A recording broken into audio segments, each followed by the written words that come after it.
आपके क्वेश्चन इनकी प्रॉपर्टी को लेके है, ठीक है। हाँ सर। चौथा कस्पल सबलॉर्ड इनका है वीनस। हम्म। 248 का सबलॉर्ड बना हुआ है और अनटेनेंटेड है। Right sir. अब ये अनटेनेंटेड जो है, तो वीनस में हम जोड़ देंगे 248। हम्म। वीनस में यहाँ पे जोड़ दीजिए 248। तो yes sir. Promise of event यानी प्रॉपर्टी इनके पास होगा या नहीं होगा, तो चौथे कस्पल सबलॉर्ड में 4 आ गया, तो ये प्रॉमिस होगा यानी ये खरीदेंगे। हम्म। ठीक है। राइट।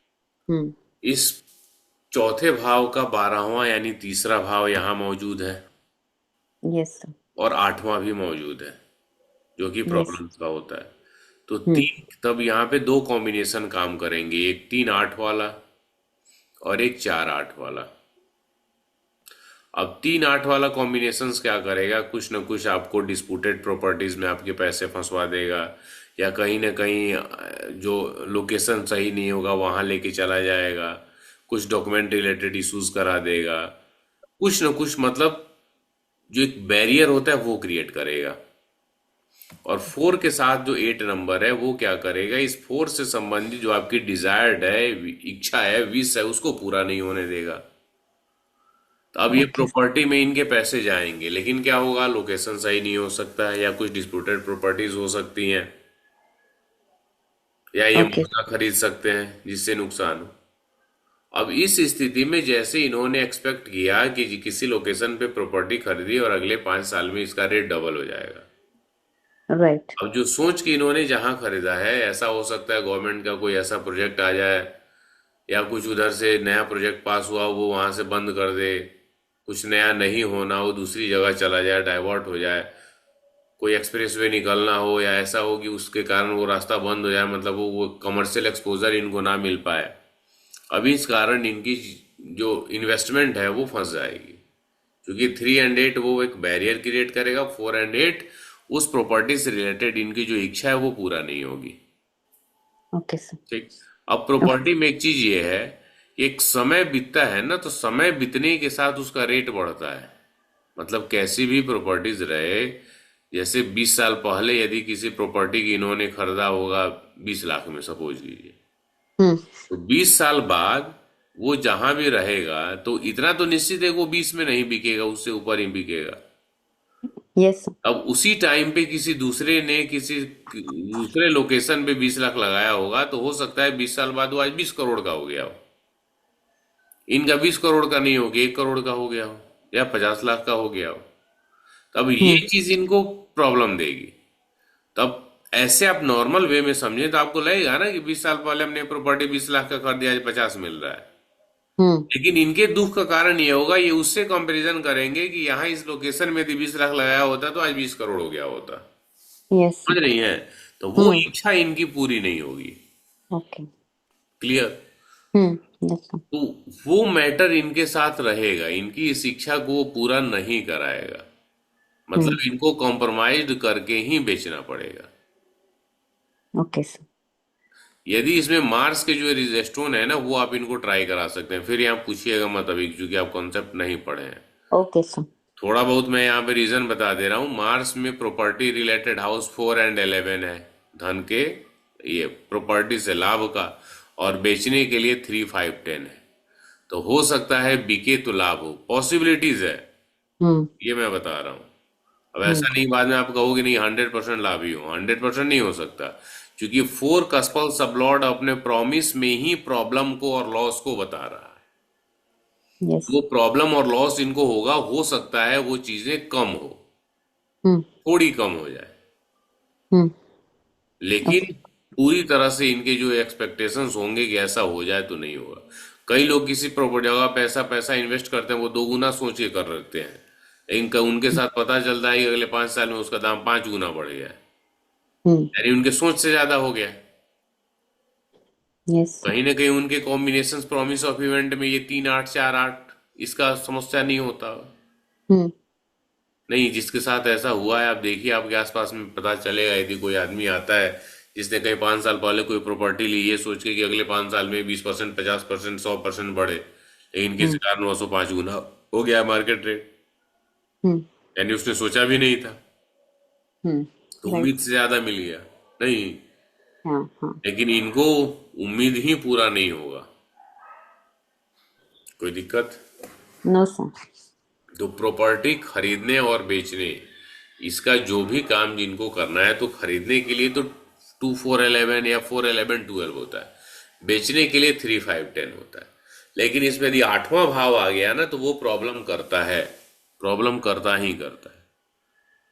तो कहीं ओके। भी आप इन्वेस्ट करें, काफी सोच विचार के, घर में फैमिली मेंबर्स हैं उनसे राय विचार आप कर लें, चीजों को प्रैक्टिकल तौर पे जितनी सावधानी आप बरत सकते हैं उसको करें। पैसे लगाने जा रहे हैं ना, जो हम्म अपनी फैमिली एंड फ्रेंड्स हैं सबसे डिस्कशन करें, फिर आगे बढ़ें।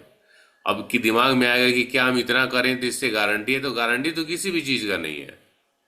Right sir. समझ रहे हैं? हम्म गारंटी तो किसी भी चीज का नहीं है, बस अफसोस नहीं होगा हमने इतनी कोशिश की।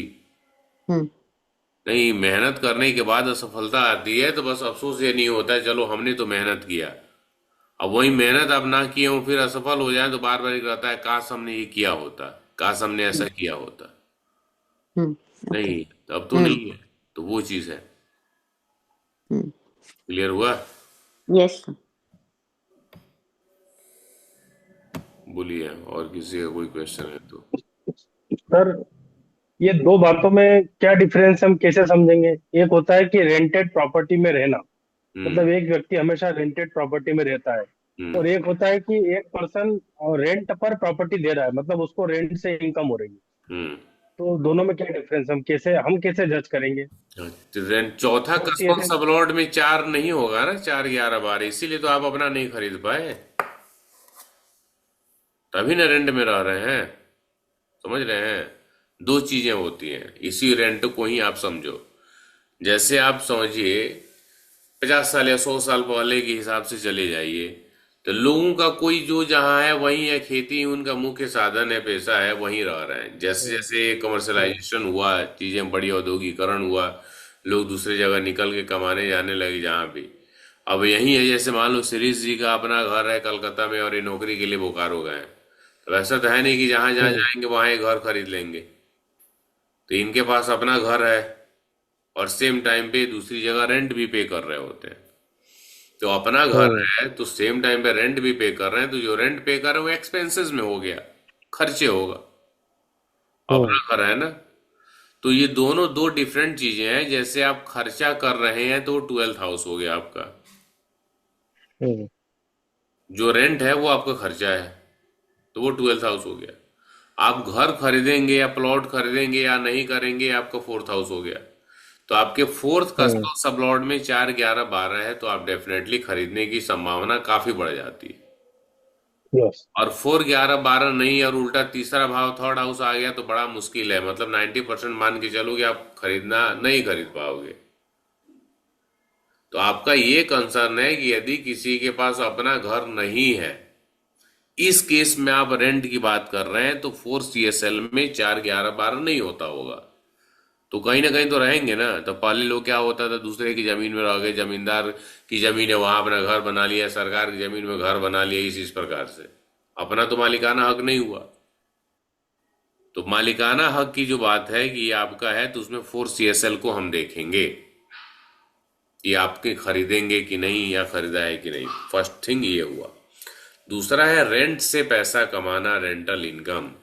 तो 4 11 के साथ में छठा भाव आपकी दशा अंतरदशा में, जिसमें भी 4 6 11 भाव चल रहा होगा, या चौथा कस्पल सबलॉर्ड में 6 11 चल रहा होगा, तो संभावना बनेगी कि आप रेंट से पैसा कमाएंगे। समझे? यानी आपके पास अपना घर होगा, तो पहले चौथा कस्पल सबलॉर्ड में ये हाउस होना चाहिए ना, घर वाला। तो ही तो आप रेंट से पैसा कमाएंगे। क्लियर है? कुछ चीजें कुछ ऐसे शहरों में भी है, वो पीढ़ी का ही उनका एक फैमिलियर बिजनेस ही बन गया है। मतलब उसके फादर या ग्रैंडफादर, इन लोगों ने जमीन या घर उनकी है, बन गया, रेंट से चला आ रहा है, आगे तक वो चीजें ट्रांसफर होती जा रही है। तो हो सकता है, जरूरी नहीं है उसकी कुंडली में 4 6 11 होगा, ये 2 11 भी हो सकता है। यानी परिवार उसके बाप दादा इन्होंने बना दिया, वो चलता आ रहा है, बैठे बिठाए उसके पास पैसा आ रहा है। तो सेकंड हाउस कहीं से भी पैसा आने की स्थिति को दिखाता है।